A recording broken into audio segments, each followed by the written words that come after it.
જે લોકો વ્યાજે પૈસા આપે છે એ લોકો આ ખાસ વિડીયો જોઈ લે કે ₹7,300નું 6% વ્યાજના દરે 35 દિવસનું વ્યાજ શોધો.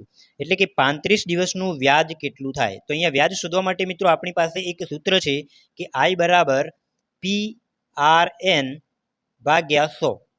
આ સૂત્રની અંદર P ને મુદ્દલ કહેવાય, R એટલે વ્યાજનો દર અને N એટલે કે વર્ષમાં સમયગાળો. તો અહીંયા જે કિંમત આપેલી છે એ આપણે અહીંયા લખીએ તો જુઓ P એટલે કે ₹7,300. તો અહીંયા હું લખી દઉં 7,300. પછી R એટલે વ્યાજનો દર જે આપેલું છે તમને 6% વાર્ષિક. તો અહીંયા લખી દઉં હું 6 ગુણ્યા N એટલે કે વર્ષમાં સમય. તો અહીંયા તમને સમય આપેલું છે દિવસમાં. તો આપણે વર્ષમાં લાવવો હોય તો શું કરવું પડે? તો અહીંયા દિવસની સંખ્યા લખવાની 35 અને 35ને તમારે 365 વડે ભાગી દેવાના. 365 વડે કેમ ભાગવા પડે?